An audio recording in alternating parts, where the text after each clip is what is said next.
Bueno, Martín, bueno, ahora sí, es todo tuyo, ya está. La Bueno, presentación la hicimos conjunta, aflojamos, estamos eh, totalmente flexibles, así que métale pata nomás, Martín, por bueno, en principio, esto. Estoy muy agradecido, che, que me hayan invitado, que les haya interesado el tema, una temática que claro, hablar de teología o religión, a veces en algunos espacios suele ser como una cosa un poco rara, ¿no? Esto de hablar de política y religión siempre genera como un poco de debate, controversia. Así que bueno, para mí es esto, le vuelvo a decir, me siento halagado por ser invitado, que me hayan confiado un tema esto tan delicado, ¿no? Como tiene que ver esto, la reflexión teológica en estos tiempos. Y esta articulación bastante llamativa con el humanismo y sobre todo con las ideas de Carl Rogers. Eh, para ser fieles a la verdad, eh, el título de la charla era Humanismo y Fe Cristiana, pero podríamos como hacerle una bajada, ¿no? Si yo les hiciera ahora como un subtítulo, más precisamente vamos a hablar del humanismo, por supuesto de Carl Rogers, y no solo de la fe cristiana, sino más puntualmente la ética de Jesús de Nazaret, ¿no? Y cuando pensamos en la fe cristiana, rápidamente pensamos en Cristo, ¿no? Y tampoco voy a hablar de Cristo. ¿Y por qué aclaro esto? Porque Cristo es un título, ¿sí? Es como decir, bueno, vamos a tomar este ejemplo. Alberto Fernández, presidente. A Mauricio Macri, presidente. Si yo digo presidente, no alude necesariamente a uno de los dos. Cristo es un título. ¿Qué significa? El enviado, el Mesías. Y eso es ya toda una construcción acerca de la figura de Jesús. Entonces, tampoco voy a hablar de Cristo, ahí la gatita de mi amiga tiró el libro, eh, sino que voy a hablar de Jesús, del Jesús histórico, del Jesús que caminó las calles de Galilea. Entonces, esta es ya una diferenciación muy importante, porque la fe cristiana tiene en sí como todo un andamiaje dogmático, ¿sí?, que ha construido alrededor de Jesús de Nazaret, este hombre que caminó este, esta tierra, y que a veces hay como algunos puntos de desconexión entre la fe cristiana y Jesús de Nazaret. Entonces, me parece como interesante puntualizar en esto. Eh, Bien, voy a presentar como brevemente un poco a estos dos personajes, ¿no? A Carl Rogers, ¿sí?, y a Jesús de Nazaret. Porque de algún modo, con Carl Rogers estamos hablando de un psicólogo norteamericano del siglo XX, ¿sí? Y en el otro lado estamos con un judío de los márgenes de Galilea del siglo I, que era un artesano, ¿no? Entonces, ¿cómo hacemos para conciliar y para ver puntos de encuentro y desencuentro entre estos dos grandes personajes? Eh, Pensando en Carl Rogers nace a principios del siglo XX y él se educó en el contexto de una familia protestante. De hecho, él tuvo como mucho interés por la teología y se pone a estudiar teología y vive una profunda decepción con la fe cristiana. Luego de un viaje a China, donde viaja muy joven, vuelve decepcionado, vuelve como con algo, eh, no sería capaz como de decir exactamente qué fue lo que decepcionó a Rogers, pero eso hace que se corre de la fe cristiana.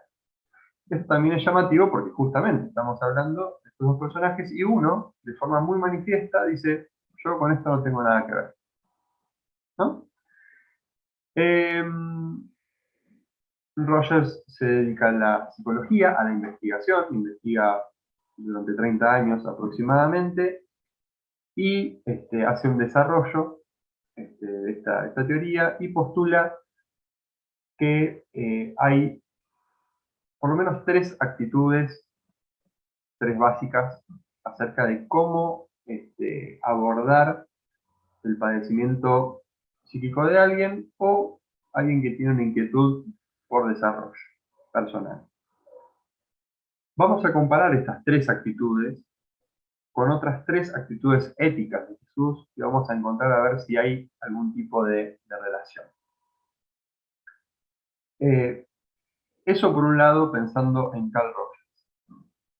Pensando en Jesús, estamos hablando, como dijimos, de un judío que era, según el Nuevo Testamento, es decir, voy a tomar como fuente la Biblia. La Biblia es un libro que tiene mucha cantidad de libros adentro, ¿no? Tiene 66 libros. O sea, la Biblia se compone de 66 libros y está dividida en Antiguo Testamento y Nuevo Testamento, ¿sí? El Antiguo Testamento es todo, digamos, el testimonio y las palabras antes de Jesús, y el Nuevo Testamento, todo lo que se dice a partir de Jesús. El Nuevo Testamento está escrito en griego, así que muchas de las referencias que podemos hacer de forma muy directa a los evangelios, que son todo lo que está, digamos, en el Nuevo Testamento, sobre todo los primeros 4 libros, Mateo, Marcos, Lucas y Juan, ¿sí? Que son quienes cuentan la vida de Jesús. Bueno, eso, vamos a hacer referencia quizá a algunos términos de griego. Este hombre que caminó Galilea era un tecnón, ¿sí? Del griego tecnón. Y esto no es carpintero, como muchas veces se traduce, sino que era algo mucho más que un carpintero, un artesano, alguien que trabajaba con sus manos, alguien que estaba en contacto con una diversidad enorme de materiales y que no tenía un lugar de residencia fijo, era alguien que era itinerante, ¿no? Y este hombre tiene una gran propuesta. Comienza su ministerio público, su trabajo público a los 30 años y muere a los 33 años, o sea, como fue algo muy condensado su trabajo, y se puede condensar bien su propuesta con el primer anuncio público que hace, diciendo, arrepiéntanse porque el reino de Dios ha llegado. Esto casi que sería como su programa.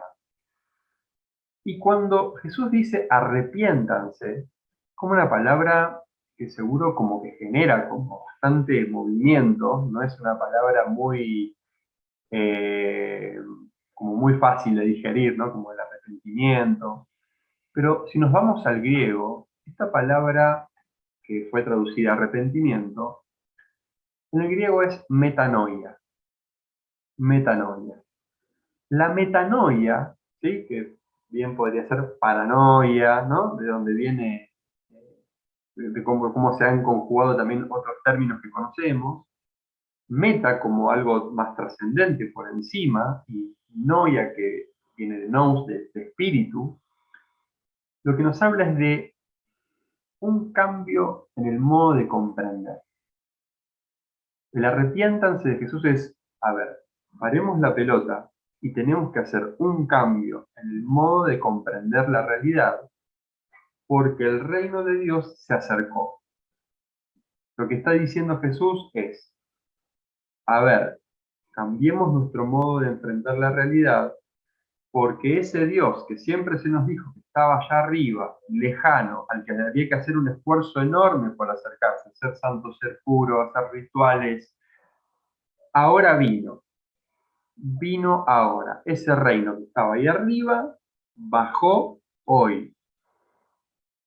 Entonces, en esa propuesta del reino de Dios, que es un modo de vida, porque Jesús no quiso como instaurar un movimiento político, sino un nuevo modo de vida que estaba demandando una metanoia, un cambio profundo, un cambio de perspectiva acerca de la realidad, para dar la bienvenida a un modo de existencia donde Dios ya no estaba ahí lejos y distante, sino cercano y presente, disponible para todos y todas. Esto tengamos que, digamos, pongamos un poco en contexto de que estamos hablando no de alguien que dice esto hace 10 años, ni 20, ni 30, ni un siglo. Estamos hablando de alguien que dice estas cosas hace 20 siglos, donde las desigualdades sociales eran abismales, donde la mujer prácticamente estaba equiparable con un perro en sus derechos, ¿sí? Donde las personas con algún tipo de enfermedad mental eran tratadas como endemoniadas y expulsadas a los márgenes, donde quien tenía quizá una enfermedad parecida a la lepra era considerado impuro. Entonces, decir esto, que Dios está ahí arriba, ahora está disponible para todos. No, pará. ¿Cómo para todos? Que ese reino enorme de luz y santidad bajaba a la tierra y se acercaba a los recaudadores de impuestos, que eran como los de la reputación más espantosa, e incluso a las prostitutas. ¿Cómo era posible? Entonces, ¿cómo era posible que existiera este movimiento? Esto, por supuesto, lo lleva a Jesús no solamente a anunciar eso, sino a acercarse a esas personas y tratarlas dignamente, enfatizando en que en este reino, en esta modalidad de vida, el amor iba a ser central. Le preguntan a Jesús cuáles son los grandes mandamientos. Bueno, amar a Dios, amar al prójimo, amar a Dios con todo tu corazón, con toda tu mente, con todas tus fuerzas. Y el segundo mandamiento es semejante, dice. Y otras traducciones dicen igualmente importante. Ama a tu prójimo como a vos mismo. Y además agrega, porque esto es todo el resumen de la ley y los profetas. Entonces eso, estamos en el reino. Bueno, este es como un pequeño panorama de estos dos personajes, ¿no? Como muy, muy distintos. Y vamos a ver ahora lo curioso en los puntos de encuentro que tienen. Por supuesto, si alguno tiene o alguna tiene alguna pregunta, puede levantar la mano o abrir el micrófono y preguntar. Hasta acá, ¿vamos bien? ¿Es claro? Bien. Ahora, ¿qué punto de encuentro puede haber entre este psicólogo norteamericano, que tiene siglos de distancia desde Galileo? ¿Qué puntos de encuentro hay? Y vamos a pensar en las tres actitudes básicas rogerianas. Quizá alguno viene del ámbito del counseling o del enfoque central de la persona o del humanismo, quizás ya las conozcan, otros quizá no tanto. Rogers postula que frente al ser humano, para que éste pueda tener un desarrollo constructivo, es muy importante, o es una condición en realidad, dice él, necesaria y suficiente para el cambio de la personalidad, como lo enunciaría él. Hacen falta tres actitudes básicas por parte de la persona que acompaña, y una de ellas es la aceptación o consideración positiva incondicional. esta aceptación, voy a permitirme, acá entro y leo un pedacito de cómo lo dice Rogers. Rogers lo dice así, y lo leo textual. Es una actitud de aceptación cálida y positiva hacia lo que existe en el cliente. ¿Sí? Cuando Rogers habla de cliente, se está refiriendo a lo que comúnmente se llama paciente o consultante.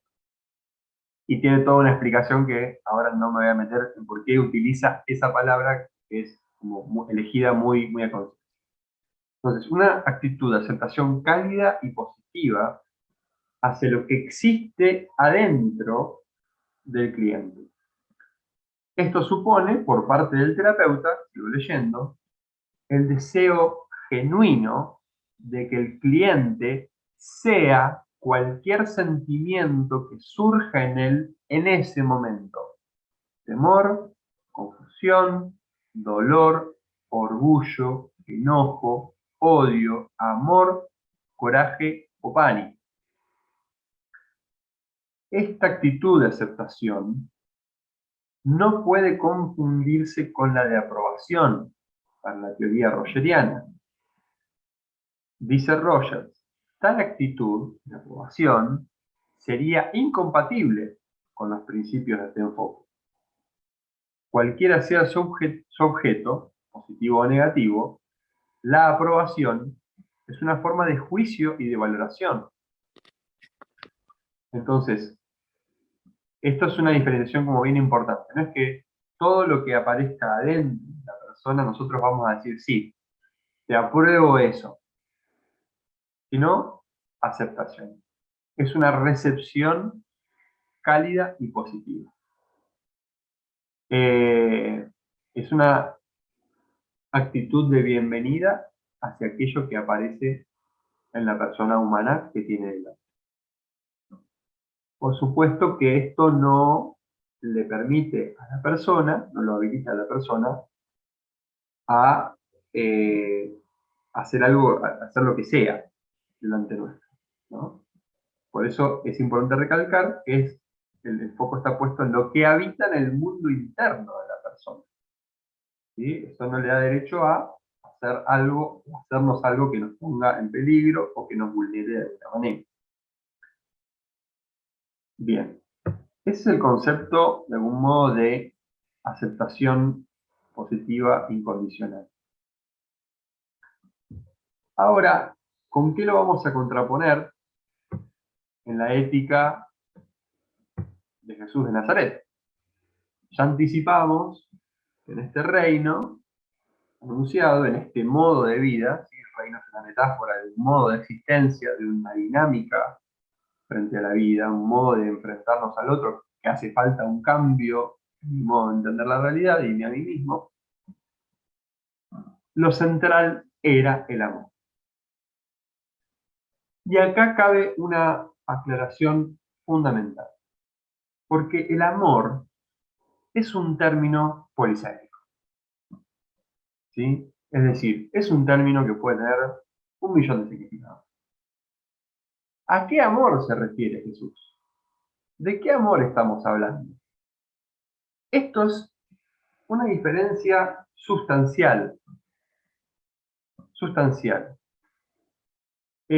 Porque en eso, el movimiento que inicia Jesús, y luego, bueno, el cristianismo, ¿no? Tiene algo diferencial, tiene una propuesta diferencial en su concepto de amor. Estamos hablando, volvemos a pensar que los escritores del Nuevo Testamento escribieron en griego, así que no tenían como muchas palabras para elegir. ¿No? No es que, bueno, a ver, ¿cómo ponemos? ¿Qué ponemos acá? Usaron el término eros para referirse al amor quizá que pensamos como más romántico. Usaron el término filia para referirse a ese amor que tenemos entre aquellos que queremos, que son cercanos, que son de la familia. Está usando el término storge que aluden más bien a ese amor amistoso. ¿Qué amor? ¿De qué amor nos habla Jesús?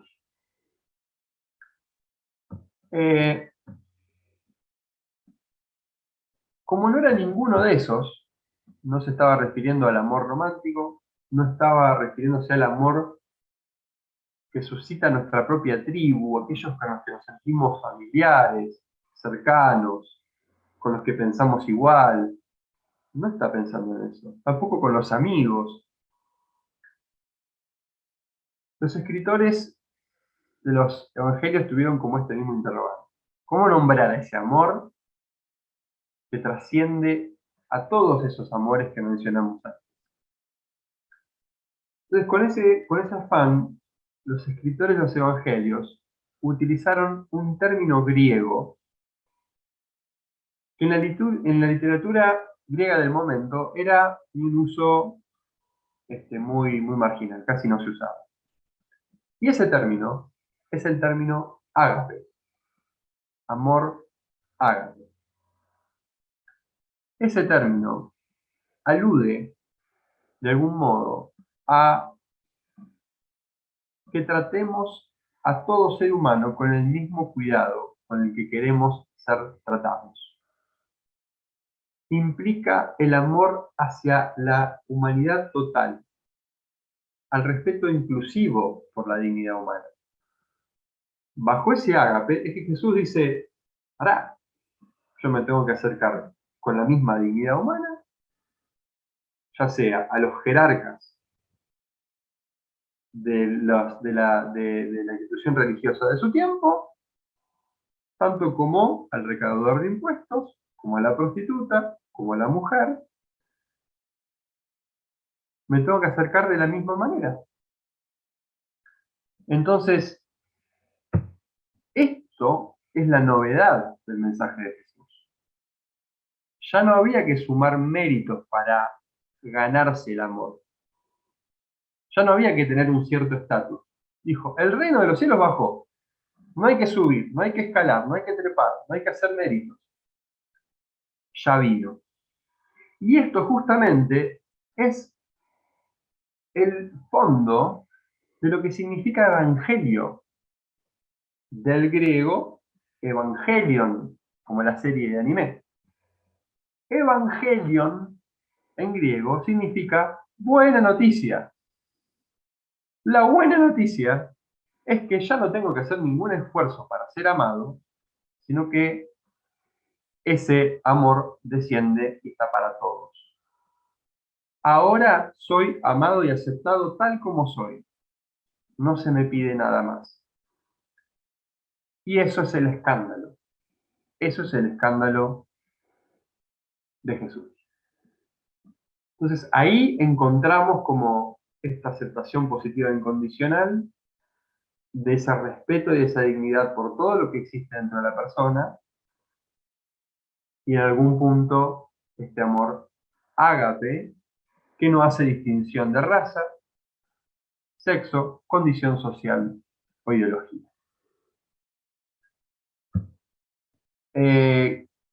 Cuando yo profundizaba en esta cuestión, fue como muy sorpresivo para mí encontrarme con un texto de Rogers que dice lo siguiente.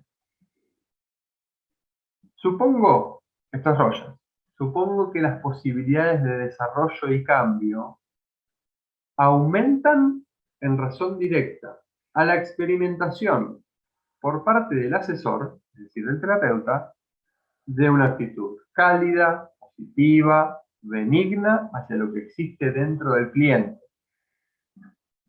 En el asesor implica el amor hacia el cliente tal cual es, pero tomando la palabra amor en un sentido equivalente al del término teológico ágape, y no en sus usuales significados románticos y posesivos. Cuando yo leí esto, me emocioné. Porque yo digo, sí, es lo que yo estaba viendo. que este concepto y esta actitud de aceptación positiva e incondicional tenía como un punto de contacto enorme con el ágape. Y ya después que Roger mismo diga, sí, mirá, lo que vos estabas pensando, yo también lo pensé. Para mí fue maravilloso. Entonces, evidentemente, este Rogers, ¿no? que en algún punto rechaza la fe cristiana, parece que hay algo con lo que se quedó. Y parece ser que se quedó con lo más importante.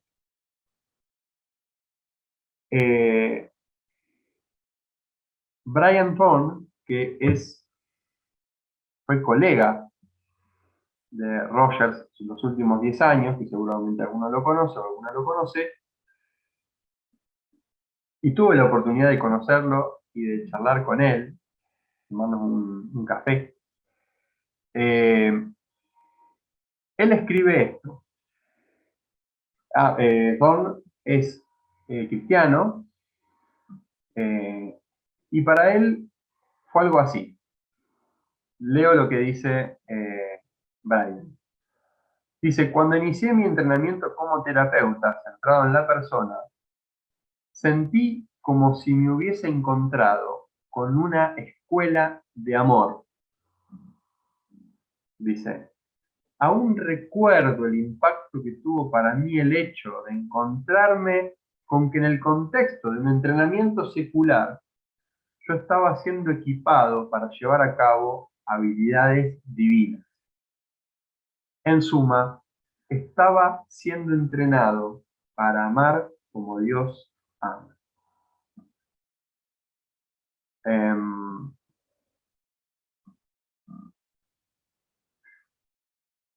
Otro punto de contacto muy interesante dentro de este mismo match que hacemos entre la aceptación positiva incondicional y el amor ágape, tiene que ver con un aspecto central de la ética de Jesús, que tiene su base en la actitud humana de no juicio, que responde a una lógica de igualdad. Dice Jesús en la Biblia, no juzguen a nadie para que nadie los juzgue a ustedes. Va a decir en algún momento, el que quiera señalar la paja en el ojo ajeno, mire primero la viga que tiene en su ojo, ¿no? Como tipo, ocupate mejor vos de tus temas y deja que el otro un poquito se arregle, ¿no? Esto tiene una estrecha relación con un rasgo fundamental, ¿no? De la aceptación positiva incondicional, donde el terapeuta renuncia a la tentación de juzgar el mundo interno del consultante desde su propio marco de referencia.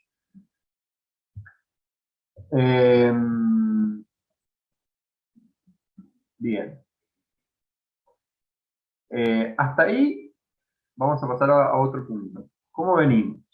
¿Alguna pregunta o cuestión acerca de esto trabajado hasta ahora? ¿O planteado? Bueno, voy a confiar con que me van a interrumpir eventualmente y me van a decir. Bueno, otro contrapunto que podemos hacer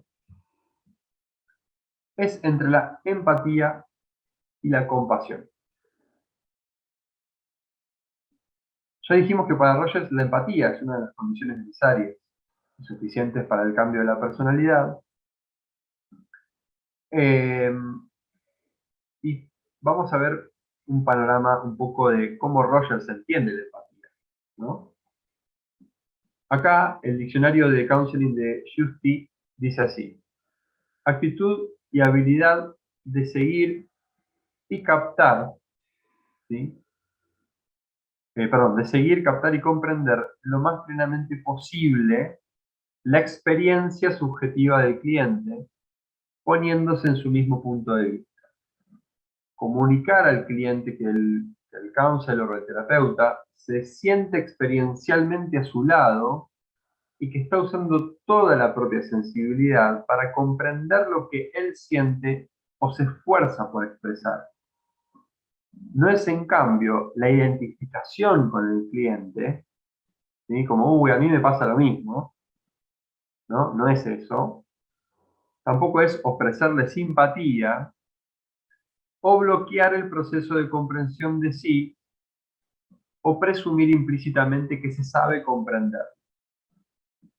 Entonces, el concepto de empatía, que es un término que quizá el que está familiarizado, quizá lo tenga como muy claro, o sea, para el que no haya que pulir un poquito más, profundizarlo, justamente no tiene que ver con que, cuando me cuentan algo me emociono, o me conecto con lo que me pasó a mí en esa situación, o en una situación similar.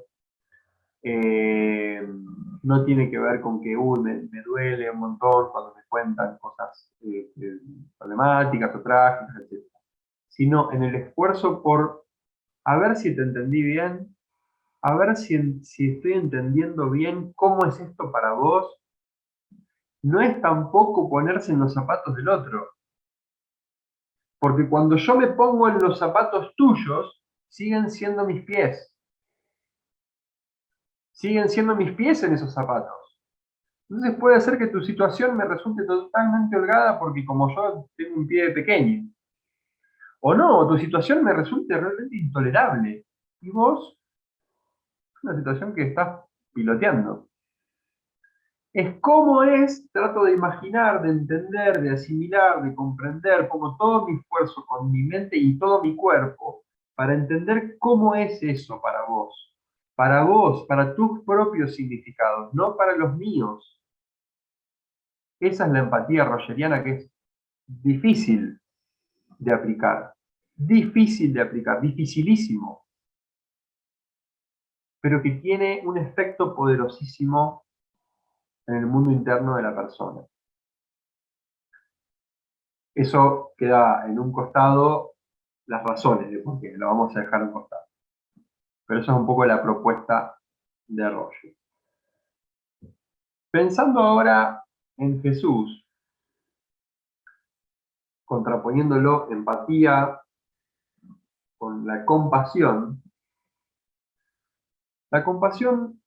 bíblica, acá nos vamos a remitir otra vez al griego, viene del griego splagchnizomai.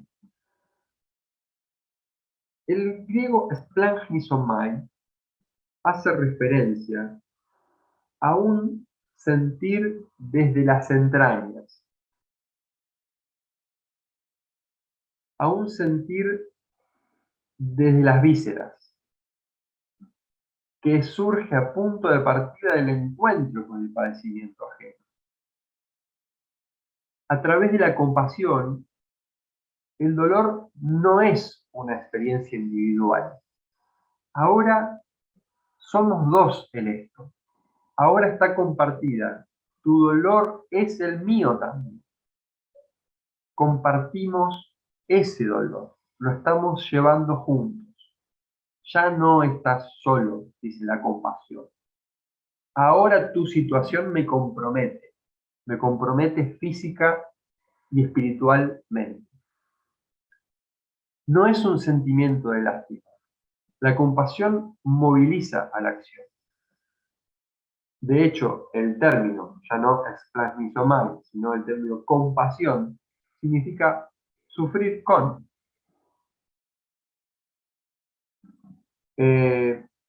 Bermejo lo entiende de manera similar, dice, más intensa que la empatía, Leo Bermejo. En principio, la compasión describe el entendimiento del estado emocional del otro y es con frecuencia combinada con un deseo que se traduce en verdadero compromiso por aliviar o reducir su sufrimiento. Entonces, en la ética de Jesús, él enfatiza una y otra vez en la compasión, ¿no? Dice, sean compasivos como vuestro Padre que está en los cielos es compasivo. Jesús hace como un giro ético donde empieza a poner la religión en el campo por fuera del deber. Para Jesús no hay un deber, es conectar justamente con algo profundamente humano, instalado en las profundidades justamente de cada uno y una de nosotros.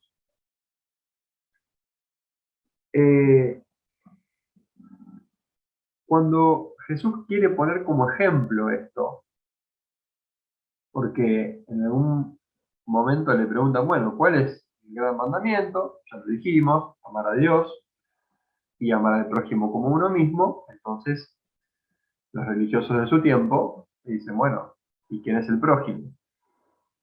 Entonces, cuando Jesús empieza a dar un ejemplo de esto, Jesús era un picante, era un tipo provocador, no es que iba a ir y los quiere picantear a los tipos, diciéndoles que había una vez un señor que iba caminando y lo asaltan y lo dejan tirado. Esto se lo cuenta a los sacerdotes, ¿eh? Y les dice que en esta historia pasó un sacerdote, no, que no eran ellos, era otro, y que iba a hacer sus tareas de culto, sus rituales y todo su ceremonial, y bueno, venían como un poco atareados para ir a hacer eso y lo dejan tirado al tipo. Y después pasa otro que era un levita, que también se ocupaba de las cuestiones cultuales, y también se hace el sota y pasa de largo. Entonces imagínense la cara que tendrían los que lo estaban escuchando, el auditorio ahí estaban, me imagino que se cortaba con un cuchillo el aire, y le dice, ¿saben quién pasó también por ahí? Un tipo que era de Samaria. Para el judío de ese momento, un samaritano era un hereje, era lo peor. No tenía nada de puro, no era que no respetemos que cree distinto, no, era un hereje, no podría ser ejemplar en nada. Y Jesús le dice, vino un samaritano, que es el buen samaritano, y lo ayudó al tipo. Dice, se conmovió desde las entrañas, dice Jesús. A este tipo le pasó el esplagmizomai. Se conmovió, se permitió mirarlo al otro y decir, no, no, ahora no me es indiferente. Esto también es mío.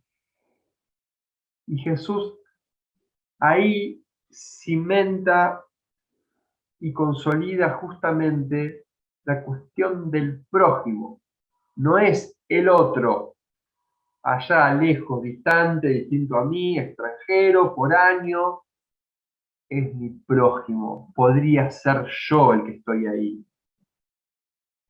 Esa es la profundidad de la ética de Jesús.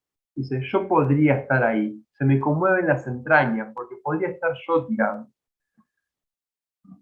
Y justamente toma el ejemplo del samaritano porque lo único que hacía falta era ser humano. No había que tener una teología, no había que tener una excelencia ritual, había que ser humano y conectarse con el padecimiento de otro ser humano. Eso por supuesto que si ya venía mal la cosa con Jesús, eso no mejoró su situación, ¿no? Ya iba como ganando números para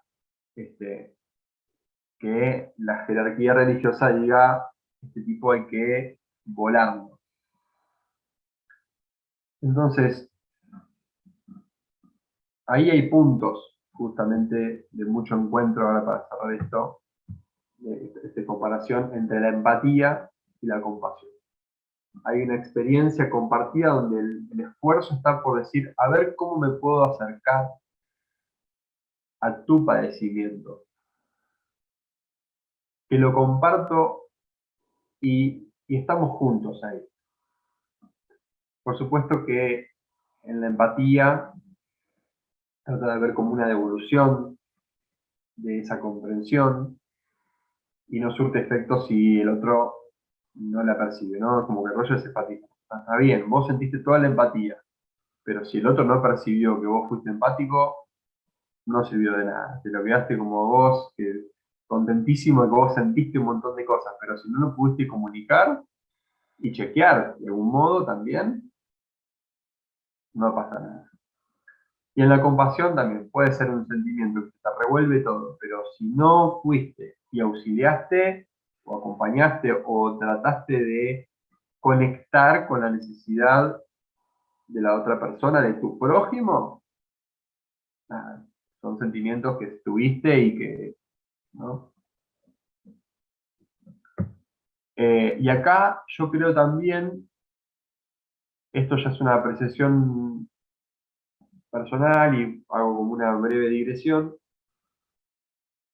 se ve en Jesús algo de confianza en el organismo, de algún modo, ¿no? Pensando también en tomar algún término rogeriano, como esto, hacía falta ser humano, hacía falta tener entrañas y sentir. No hacía falta, no, oración y hora de qué sé yo, no, hacía falta ser humano. Y esto es toda una línea teológica, digamos, ¿no? Venimos de una teología, ya sea del protestantismo, del catolicismo, que piensa al ser humano como casi como punto de partida, como alguien caído, ¿no? Como alguien roto, ¿no?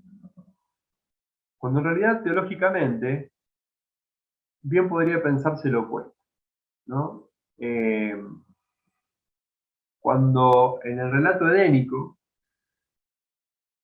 y en el Génesis, estamos hablando de Adán y Eva, Dios crea al ser humano y las cosas, los animales también, de todo lo que hizo, vio que era bueno, ¿no?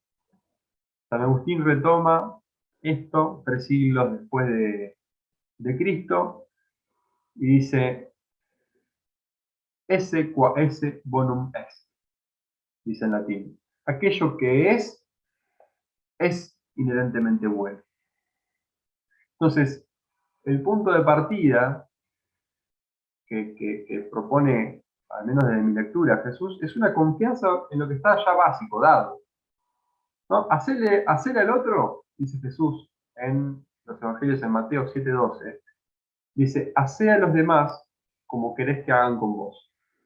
O sea, confía plenamente en que si vos querés algo, podés confiar que podés hacérselo al otro. ¿Y a qué me refiero con esto? Que hay necesidades elementales del ser humano que son compartidas. Esas necesidades son de respeto, de cuidado, de afecto, de asistencia. Son necesidades a las que todos podemos conectar como así de rápido. De que conozcan lo que necesito. No, porque, yo necesito que a mí me abracen cuando sufro. Claro, sí, pero a vos te gustaría que sepan que a vos te hace bien eso, pero quizá al otro no. Entonces, que bueno, me gustan los abrazos de abrazos, ¿no? Porque mucho más primario que eso es ser consolado o ser acompañado, más que el modo en el que lo hago. Entonces,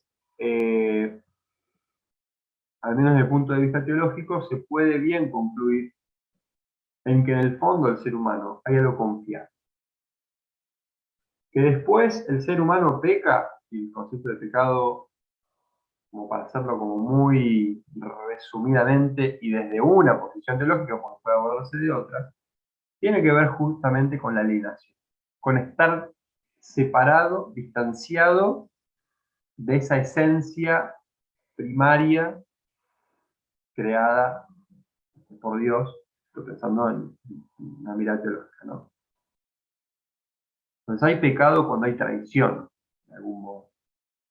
Cuando hay traición a eso que está ahí, ¿no? Pero bueno, ahí ya nos da para otra, si quieren. Bien. Y nos queda por último, y ya con esto terminamos para que acá se me levantó la pantalla, en el último punto que quiero comparar, que es la congruencia, como tercer movimiento, dijimos aceptación positiva incondicional, empatía y congruencia. Y acá lo vamos a poner en tensión con la autenticidad de Jesús.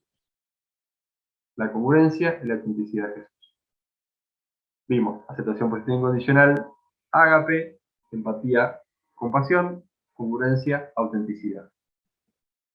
Tengo que aclarar que esta asociación quizás es un poco la más laxa, más especulativa, si se quiere, y no es que hay como tantos términos como para asociar de forma tan directa, o al menos no los encontré yo. ¿Qué es la congruencia para Rogers? Dice Rogers, lo leo textual, significa que los sentimientos que el terapeuta experimenta resultan accesibles para él, es decir, para su propia percepción, y que, en caso necesario, es capaz de vivir estos sentimientos, serlos y comunicarlos. Es decir, que hay congruencia cuando hay una armonía entre lo que experimento y lo que comunico de eso que experimento. Si estoy sintiendo fastidio y yo expreso cierta amabilidad o otro tipo de emoción, se puede decir que no estoy siendo congruente. Porque en ese momento lo que estoy experimentando es fastidio.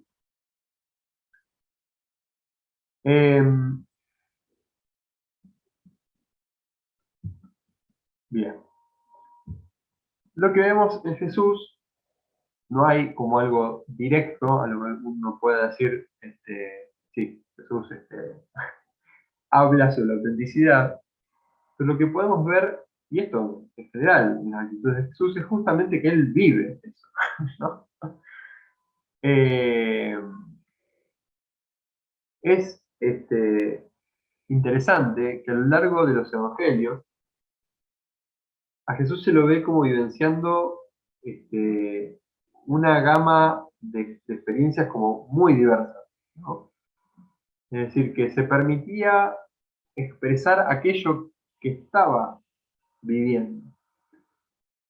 En sus numerosas como interacciones con hombres y mujeres, se lo puede ver buscando la soledad en oración, pero también compartiendo una cena con amigos, en donde no faltaba el vino tampoco, porque no vino.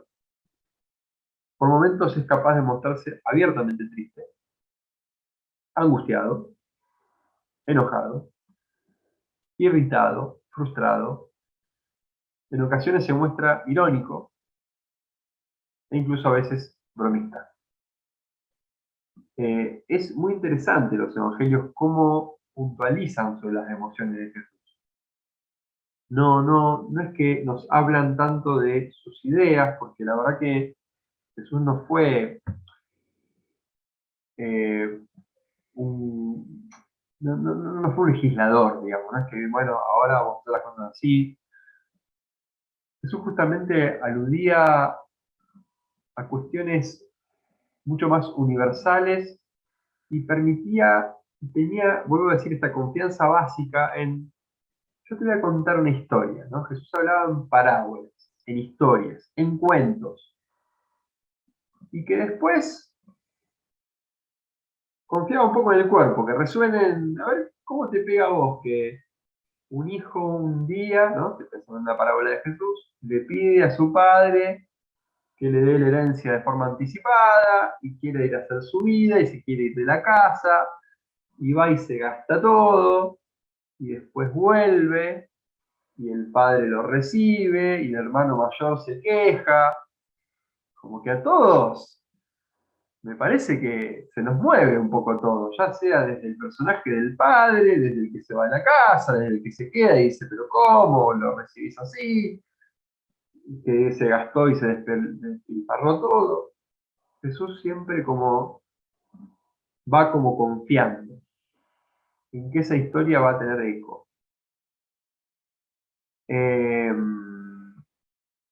Ahora un poco me perdí por qué me metí ahí.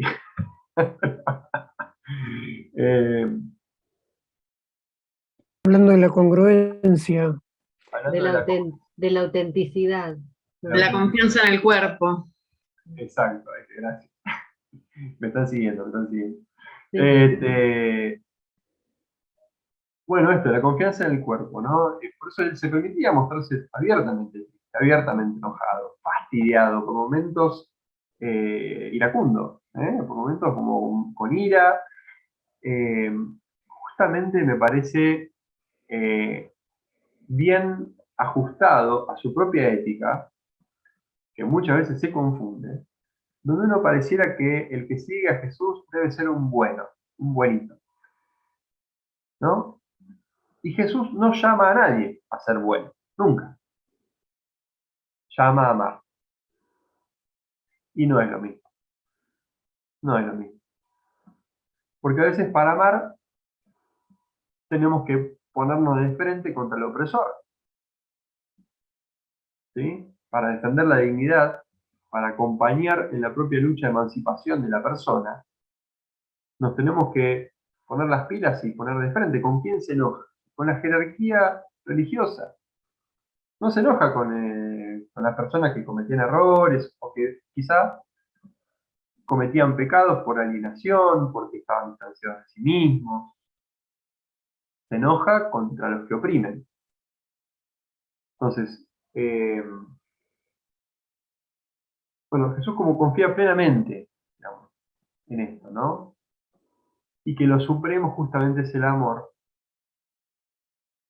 que habilita al propio encuentro con o sea, habilita con confianza a eso que está dentro y también establece un límite.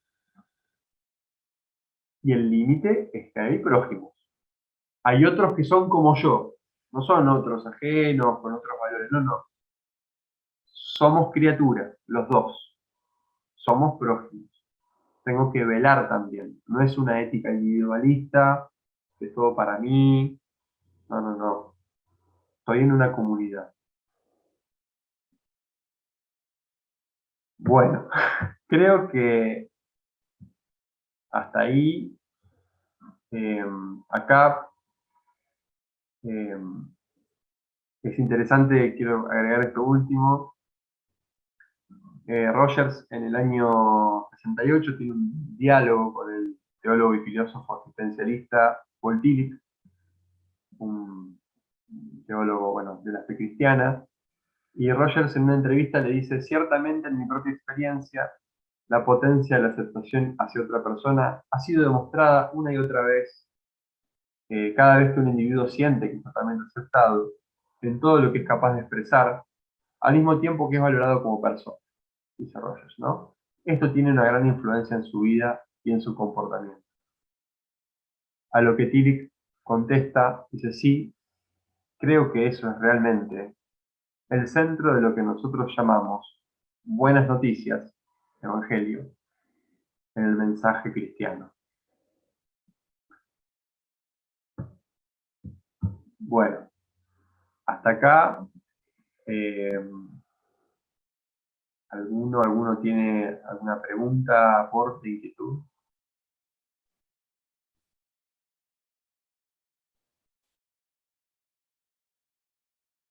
Bueno, buenas noches. Yo agradecerte por esto que nos enseñás hoy, que la verdad es que comparto la fe cristiana, pero nunca lo había visto con tanta claridad como me lo estás explicando, así que la verdad es que nada, estoy súper feliz de haber participado y me sirve un montón y me encantó y te lo agradezco mucho.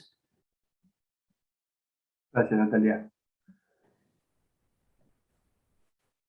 Yo escuchándote atentamente, continuamente se aparecía la imagen de que era un hombre que le enseñaba o compartía con otro hombre el cómo vivir. No sé, de repente algo que frecuentemente me resulta complicado, separar la divinidad de la humanidad. Así como te escuchaba, realmente a alguien que caminaba al lado mío y que tenía las mismas rabietas y las mismas alegrías y los mismos problemas también, quizá. O sea, este hecho de que haya separado a a Jesús y lo hayas presentado como hombre, que predicaba el amor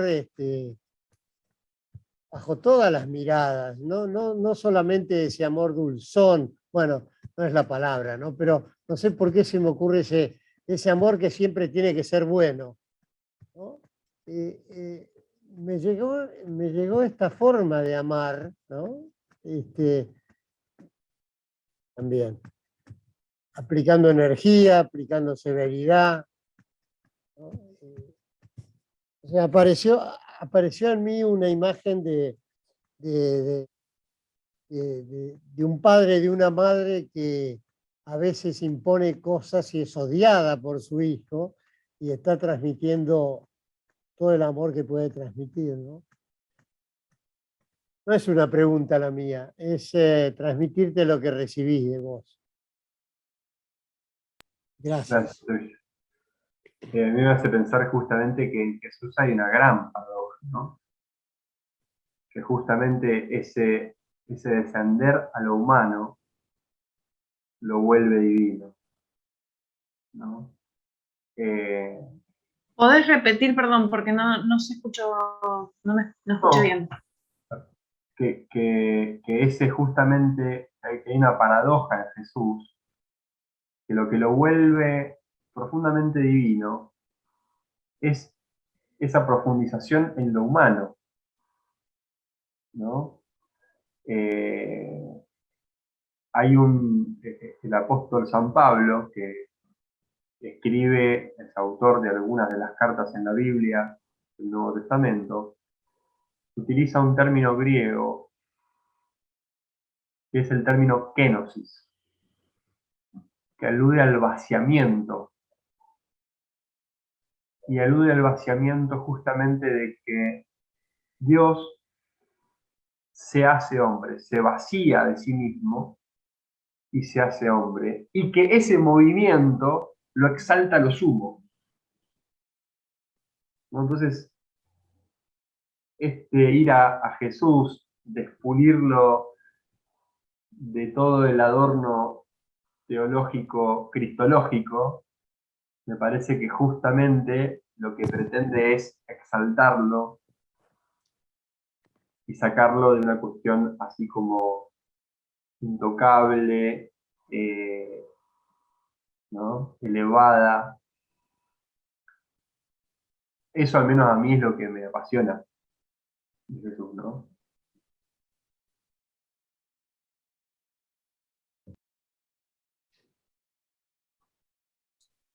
¿Puedo decir algo? Hola.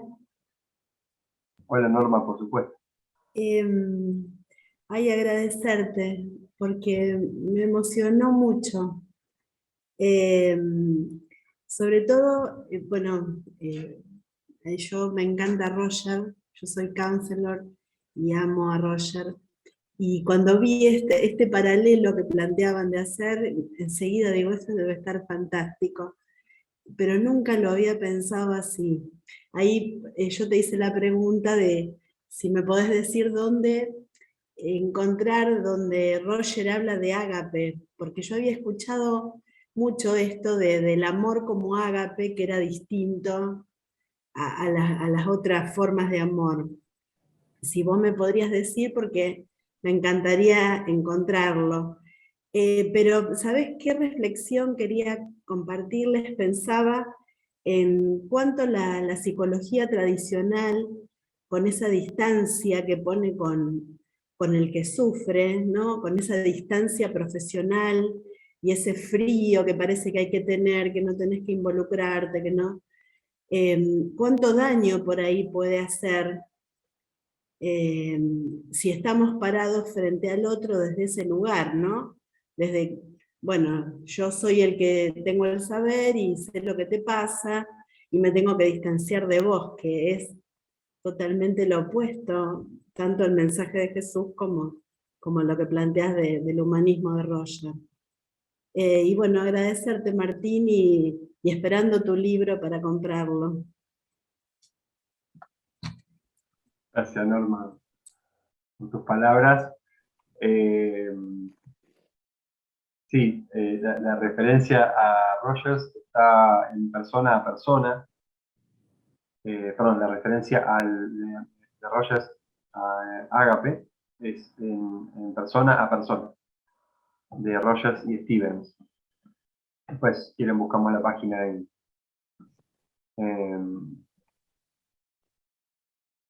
Sí, y me quedé como pensando también en esto que vos decías, ¿no? De esa distancia y esa posición justamente de experto y paciente, que está ahí paciente, esperando a que alguien haga algo por él, ¿no? Pienso como en Jesús cuando lo buscaban porque él sanaba a personas. Tenía una actitud sanante. Entonces lo buscaba mucha gente. Y frecuentemente, luego de que ocurría algún evento milagroso o sanante, Jesús miraba a la persona y le decía esta frase: tu fe te ha salvado, tu confianza te salvó, tu confianza. Yo me imagino eso, ¿no? Esos momentos, ¿no?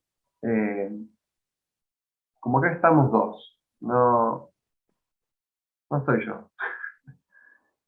Eh, Vuelvo a decir, esto hace 20 siglos.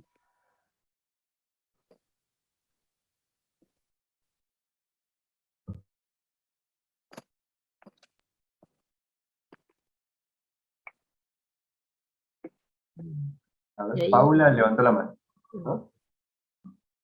No. Primero Osvaldo, creo que la levantó la mano con la mano. Gabriela no estaba primero. ah, sí, simplemente traer algo que me surge a partir de esto último que dijo Martín, ¿no? Que también acá se ve una semejanza, un paralelismo con Rogers, porque lo que propone Rogers es que el terapeuta le ayude al consultante a recuperar, a restaurar esa confianza, ¿no? Digo, entonces, en definitiva, también lo que salva de alguna manera en los procesos es la confianza del propio consultante en sí mismo. Hay algo de esta frase que me parece que también se puede eh, como poner en paralelo, ¿no? Eh, Cuando acompañamos a otro en un proceso, en definitiva, a lo que apelamos es a que vuelva a confiar, ¿no? A restituir esa confianza básica eh, en sí mismo, ¿no? Que encuentre sus posibilidades. Por eso dije, wow, acá también hay un paralelismo. Gracias, Totalmente, Gabriela. me encantó la charla. Clarísimo, conmovedor lo que decís. Más me acerca a Rogers y a Jesús también, todo esto. Gracias. Qué lindo. Gracias. Gabriela, totalmente de acuerdo con vos. Es un paralelismo que ahora lo cruzo un poco en mi mente y es cierto. Y recordaba esta frase famosa de Rogers, ¿no? En este enfoque no se le da poder a la persona, sino que nunca se le da, Nunca se lo quita, claro, ¿no? eso sí. Ya asume que hay un poder depositado ahí desde la lógica teológica, Mm, poder como dado por Dios, ¿no? De lo creado, en eso de el imago Dei, de la imagen y semejanza, ¿no? En esta fe, en este encuadre, digamos, menos teológico,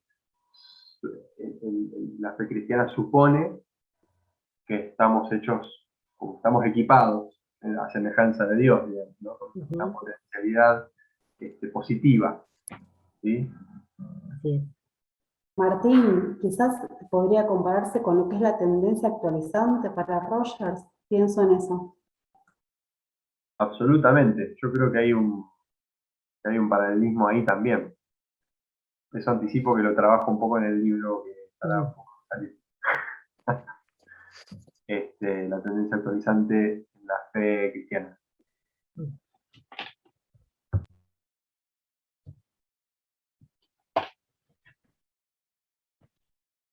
Bueno, yo un poco Jesús lo que iba a le decir, escri- perdón. Bueno, primero agradecerte, Martín. Me siento muy emocionada porque, digamos que esto de lo que vos estás hablando es algo que es como una convicción que tenía hace mucho tiempo y es como, vos tenés mucho conocimiento teológico, lógicamente, lo explicás de una manera mucho más acabada, pero digamos que yo llegué al counseling a través de un proceso personal llevado un poco desde darme cuenta de esa lógica. Y lo conozco a Roger cuando ya había entendido un poco en mí ese proceso. Entonces, no sé, me parece maravilloso escucharte y te agradezco. Y bueno, esto también un poco que decía Gabriela, el tema de que en realidad es encontrar o sea, que el consultante, yo lo entiendo así, encuentre la divinidad en sí mismo, o sea, que y esto que decía Natalia de la tendencia actualizante, es así, yo lo considero de esa manera, que uno se sigue trabajando uno es increíble digamos, cómo uno vuelve a trabajar sobre sí mismo en cada experiencia y con cada consultante.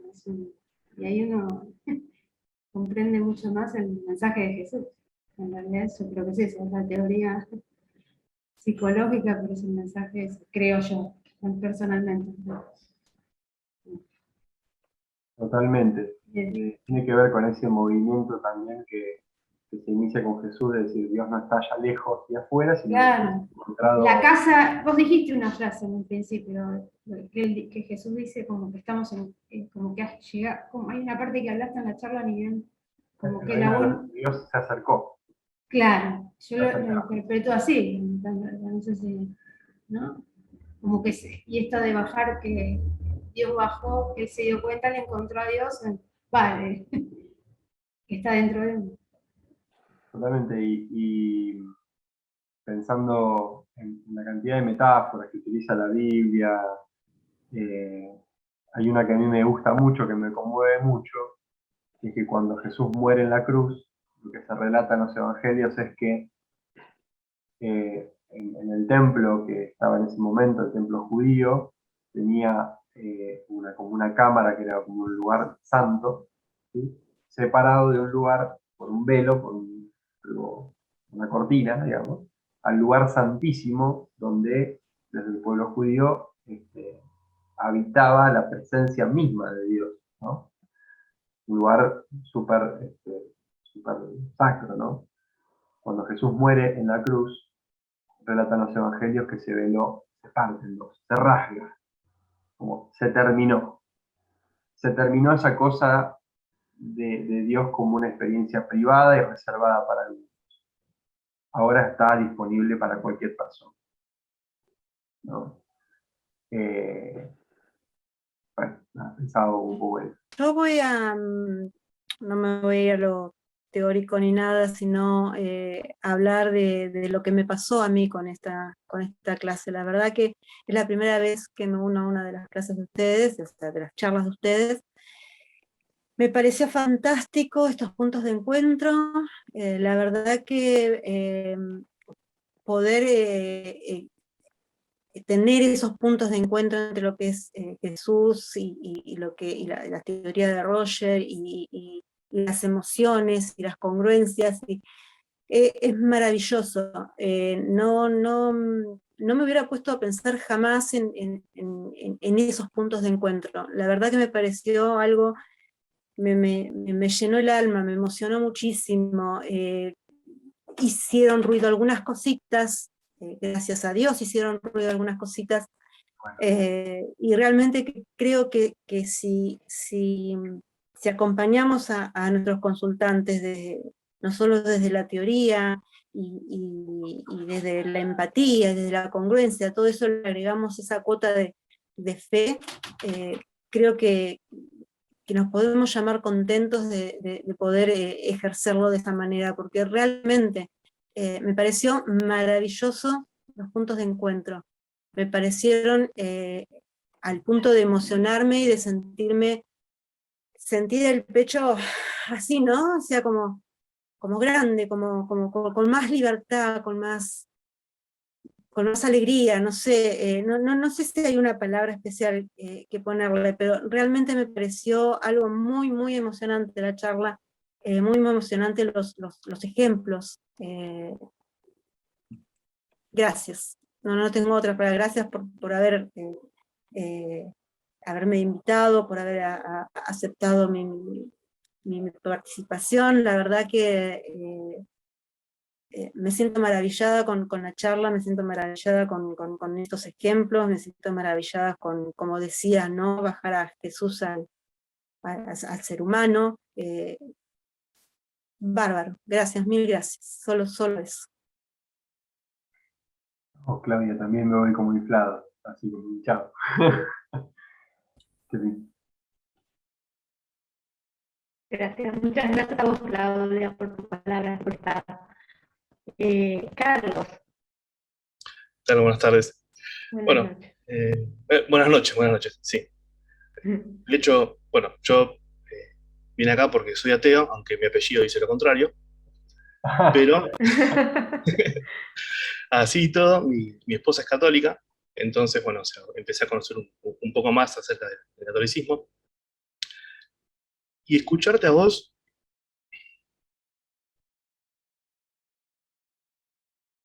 por esa forma de transmitir las cosas, en momentos parecía como si estuvieras predicando la palabra, como una especie de homilía, pero sin adoctrinar, o sea, fue muy, muy sentido. Gracias. Recibo mucho tus palabras y recibo que hay como un montón más en tus palabras. Y lo Yo vuelvo al principio tuyo, ¿no? Cuando citaste cambiemos nuestra forma de vida porque llegó de los cielos, ¿no? Y no puedo dejar de referir a las bienaventuranzas, ¿no es cierto? Cómo este tema, bienaventurado sea el pobre de espíritu, bienaventurado el que llora, bienaventurado, y así, ¿no? Cómo todos son adjetivos calificativos o se refiere a la humanidad justamente, ¿no? Y de alguna manera, bueno, es tan vigente, ¿no? Porque suponete que si ahora pusiesen un cartel ahí con luces iluminándose y dijesen cambiemos nuestra forma de vida, ¿no? Después de una pandemia, después de una guerra que estamos viviendo, después de todo lo que estamos viviendo con el consumismo, ¿no? Si pudiésemos volver de alguna manera a la bienaventuranza, ¿no? Que en definitiva es una síntesis del ágape. Eh, es, digo esto no para transmitir una forma de pensar, sino para agradecerte porque lo que vos transmitiste despierta en mí estas reflexiones, ¿no? Y me invitan a irme agradecido y pensando en desarrollar toda esta brasita que prendiste, ¿no? Y que por mi lado también, muchas gracias. La verdad es un disparador muy potente. ¿Qué te puedo decir? Estoy como... Voy a ir como así rodando. Hermoso.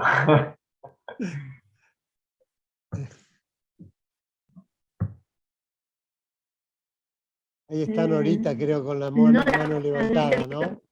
Sí, bueno, Martín, yo quería sumarme, obviamente, primero, antes que nada, el agradecimiento, ¿no? También, por un montón de cosas, estoy muy conmovida porque fue como esto, coincido con muchas cosas que escuché, la forma, ¿no? De transmitirlo, fue como, sentí como que pusiste en palabras un montón de cosas que yo sentía por ahí de una manera desordenada, ahora que lo escucho, ¿no? Y fue como ponerle como las actitudes precisamente, ¿no? La autenticidad, cómo ordenar, ¿no? Y me hizo mucho sentido, yo soy una gran seguidora de Jesús, por fuera de las religiones, ¿no? hice un gran camino saliente del catolicismo, como de salida, digamos, criada en y después de salida, no porque esté en contra, sino como pensando, como repensando, ¿no? Porque muchas veces sentí dentro de la religión esta distancia, ¿no? La fe, había que tener la fe, no allá lejos, y soy de las que coincido con esto, me emociona esto de bajar a la tierra, porque esto es lo que entiendo también que dice Jesús, que está dentro de cada uno de nosotros, ¿no? Que todos somos uno de alguna manera. Y esto de encontrar la esencia dentro nuestro, que es esto que surgió también, y coincido, como dice Gabriela, como dijo, de esto de volver a la confianza, ¿no? Y que la fe no es algo afuera que se siente, sino es un encuentro hacia adentro, es precisamente al revés, ¿no? Que es un poco el camino que también hacemos nosotros con nuestros propios procesos y después acompañando desde el counseling o desde Roger a nuestros consultantes, ¿no? Entonces, gracias. Buenas noches, me encantó la propuesta porque por ahí yo llegué al counseling un poco como decía Osvaldo, ¿no? Detrás de haber tenido experiencias donde había que acompañar a preadolescentes y a jóvenes que estaban pasándola muy mal, o sea, estaban sufriendo, dije, ¿qué puedo buscar, no? ¿Qué puedo encontrar para que me dé herramientas? Yo creo que, bueno, para los que creemos, ¿no? Por ahí en Dios o en Jesús, habitaba en mí esto de que, bueno, que uno puede, desde el amor, como decíamos, romántico, puede querer ayudar, pero a veces también hay que aprender a cómo hacerlo, ¿no? Como pasar del amor romántico capaz que a entender bien qué es la compasión en sí, ¿no? O sea, te iba escuchando y es como que me iba resonando los encuentros que yo fui haciendo a medida que fui haciendo el counseling, ¿no? Como que iba haciendo comparación y yo decía, ¿y esto es lo que propone Jesús? ¿Y esto es lo que propone Jesús? Y muchas veces acompañado de personas que me iban acompañando, ¿no? Como decía hoy la palabra, ¿no? No es estar solo, es que alguien te acompañe también a descubrirlo, ¿no? Como ese Jesús que a veces yo lo tenía muy arriba, que era el Jesús de colegio, o el Jesús de que mis padres me habían dicho, tenés que ser buena por esto o por lo otro, porque si yo te castigo, qué sé yo, era como decir, no, Jesús propone que vayamos de la mano, que seamos compañeros en el día a día, en una capilla o en un colegio, o donde sea, ¿no? Y algo que me resonó a mí es esto de que esa potencialidad que nosotros por ahí estudiamos, ¿no? Cuando hacemos consultoría, eh, yo lo entiendo como es el Espíritu Santo, ¿no? Que nos dejó Jesús cuando él tuvo que, bueno, pasar por lo que pasó, que fue, o sea, que lo maten, ¿no? A veces es medio duro, pero Jesús lo asesinaron. Y en esa muestra de amor, él nos dejó ese espíritu, ¿no? Que muchas veces nosotros del counseling hablamos como ese potencial.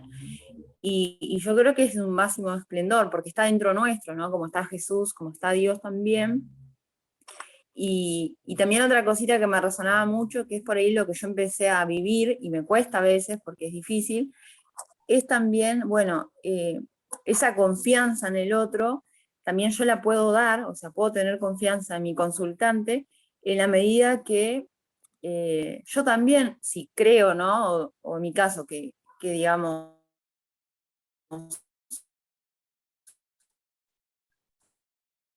Ay, a ver, María José ahí como que se tronó un poquito. practico mi fe, lo vivo de ese lado, ¿no? Y por ahí dar mi experiencia en ese sentido. Que para mí somos tres, pero por mi fe y por lo que yo siento internamente, ¿no? Hubo una idea que se me perdió un poquito porque se trabó María José a lo último, pero te capté lo que estabas como transmitiendo. Y pensaba en esto de acompañar, que vos señalás, y como al lado, y esa cuestión de paridad, y pensaba justamente en Jesús cuando les dice a sus seguidores, a sus discípulos, dice, yo a ustedes no los llamo siervos, porque el siervo está como en otro nivel, porque desconoce los planes del maestro, ¿no? Dice, los llamo amigos, porque les mostré todas las cosas. ¿No? Estamos pensando otra vez, hace 20 siglos, no ahora. Y cómo Jesús cimenta esa cuestión de paridad en relación al poder, de manera muy radical, ¿no?